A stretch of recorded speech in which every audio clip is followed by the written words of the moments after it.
చేనేత కార్మికుల ఆరోగ్య భద్రత కోసం బీమా పథకాన్ని వెంటనే అమలులోకి తెస్తున్నట్టు ముఖ్యమంత్రి చంద్రబాబు ప్రకటించారు. దీనికి 10 కోట్లను విడుదల చేయనున్నట్టు వెల్లడించారు. చేనేతకు భారంగా మారిన జీఎస్టీని ఎత్తివేసేందుకు ప్రయత్నిస్తామని చెప్పారు. సాధ్యపడకపోతే కార్మికులు కట్టే జీఎస్టీ మొత్తాన్ని వారికి తిరిగి చెల్లిస్తామన్నారు. ఇందుకు 67 కోట్లు అవుతుందని అధికారులు ప్రాథమికంగా అంచనా వేశారన్నారు.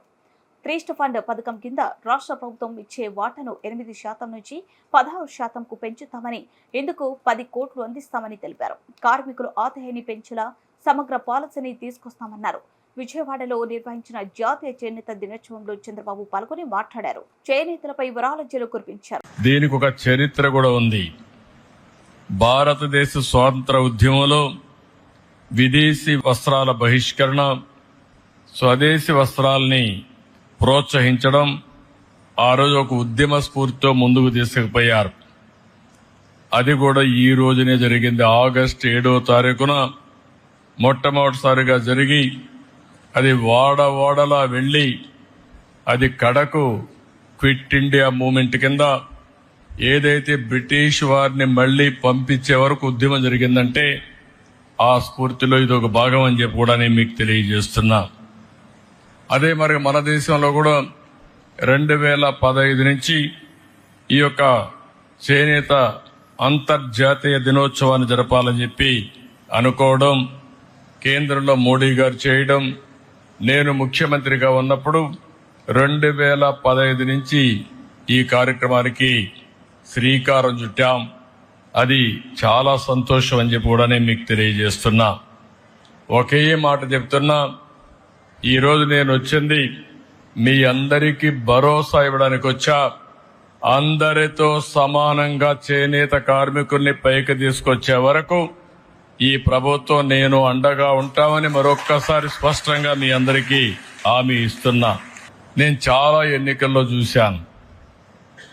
ఏ ఎన్నికలు వచ్చినా కొంతమంది అటో ఇటో వెళ్లారు, కానీ చేనేత కార్మికులు మాత్రం మూకుమ్మడిగా బలపరిచింది తెలుగుదేశం పార్టీనే బలపరిచారు అన్ని ఎన్నికల్లో. అది ఆ రోజు సమైక్య ఆంధ్రప్రదేశ్ కావచ్చు, ఈరోజు నవ్య ఆంధ్రప్రదేశ్ కావచ్చు, ఎప్పుడు కూడా ఎక్కడ చేనేత కార్మికులు ఉంటారో అక్కడ ఎప్పుడు తెలుగుదేశం పార్టీకి మెజారిటీ వస్తుంది, ఆదరణ చూపించారు. అది ఎప్పటికీ గుర్తుంటుందని చెప్పి కూడా నేను మీకు తెలియజేస్తున్నా. చేనేత రంగం ప్రభుత్వ నిర్లక్ష్యాలతో తీవ్రమైన సంక్షోభంలోకి వెళ్ళింది. అందుకే ఈరోజు చూస్తే గడిచిన ప్రభుత్వంలో తెలుగుదేశం ప్రభుత్వంలో అనేక కార్యక్రమాలు చేసి మిమ్మల్ని అందరినీ ఆదుకున్నాం. కానీ ఇటీవల ప్రభుత్వాన్ని మనం చూస్తే నేతన్న హస్తం పేరు చెప్పి మీకు అందే అన్ని రంగాల పథకాలు అన్ని రద్దు చేసే పరిస్థితికి వచ్చారు. అంటే ఏదో ఒక 24,000 రూపాయలు మీకు ఇస్తే దాంతోనే మీ జీవితాలు బాగుపడిపోతాయని, పెన్షన్ 3,000 ఇస్తున్నాం, ఇప్పుడు 4,000 ఇస్తున్నాం, కానీ నెలకు 2,000 ఇస్తే మీ జీవితాలు మారిపోతాయనుకోవడం ఏ విధంగా సబబోమని ఒక్కసారి ఆలోచించుకోవాల్సిన అవసరం ఉంది.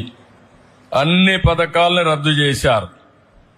అదే మరిగా సొంత మగ్గం ఉంటేనే చేనేత నేస్తామన్నారు. ఆప్కో ద్వారా కొనుగోళ్లు ఆపేసే పరిస్థితికి వచ్చారు. అదే మరి నూలు రంగుపై సబ్సిడీ కూడా ఎత్తేశారు. పావలా వడ్డీ రుణాలు తీసేశారు. ఒక మాటలో చెప్పాలంటే అన్ని రుణాలు రద్దు చేసి మీ పొట్టగొట్టే పరిస్థితికి వచ్చారు. ఈరోజు గడిచిన ప్రభుత్వాన్ని మీరు చూస్తే కార్మికులకి, చేనేత రంగానికి 226 కోట్ల రూపాయలు అప్పు పెట్టే పరిస్థితికి వచ్చారు, బకాయిలు పెట్టే పరిస్థితికి వచ్చారు. కానీ ఒక్క మాట మీకు అందరికి గుర్తు చేసుకోవాల్సిన అవసరం ఉంది. చరిత్ర కూడా తెలుగుదేశం ప్రతిపక్షంలో ఉన్నా అధికార పక్షంలో ఉన్నా ఎప్పుడూ చేనేత కార్మికులకు పోరాడిన పార్టీ తెలుగుదేశం పార్టీ అని మరొకసారి స్పష్టం చేస్తున్నా. 2007లో 3,072 కోట్లు చేనేత రంగం రుణమాఫీలు చేయాలని ఆనాటి కాంగ్రెస్ ప్రభుత్వం చెప్పి మోసం చేస్తే గట్టిగా పోరాడాం. ఇప్పటికి కూడా నాకు గుర్తుంది. 2000 మేము పోరాడిన పోరాట ఫలితంగా 2011 ఆనాటి ముఖ్యమంత్రి రోసయ్య గారు చీరాల చీరాల్లో మేము వ్యతిరేకంగా ఉద్యమం చేస్తే 109 కోట్ల రూపాయలు మాఫీ చేయించాం. అది చాలదని 110 కోట్లు చేయకపోతే 2014లో అధికారంలోకి వస్తానే 110 కోట్ల రూపాయలు రుణమాఫీ చేసి చేనేత కార్మికులకు ఇచ్చిన మాట నిలబెట్టుకున్నాం. ఈరోజు మీరు ఒకసారి చూస్తే ప్రతి ఏటా 2014 నుంచి 250 కోట్ల రూపాయలు బడ్జెట్ కేటాయించాం.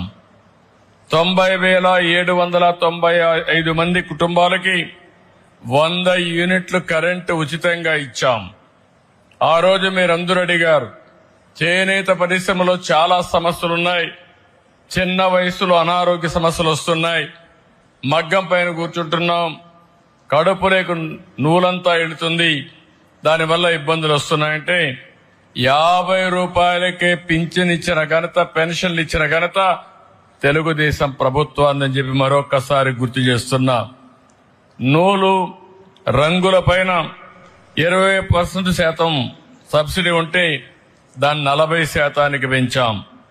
మరమగ్గాలకు 50% రాయితీ కోసం 80 కోట్ల రూపాయలు ఖర్చు పెట్టాం. 1,11,00,000 మంది చేనేత కార్మికులకి 2,000 రూపాయలు పింఛన్ ఇచ్చాం. ఆప్కో ద్వారా చేనేత వస్త్రాలు కొనుగోలు చేశాం.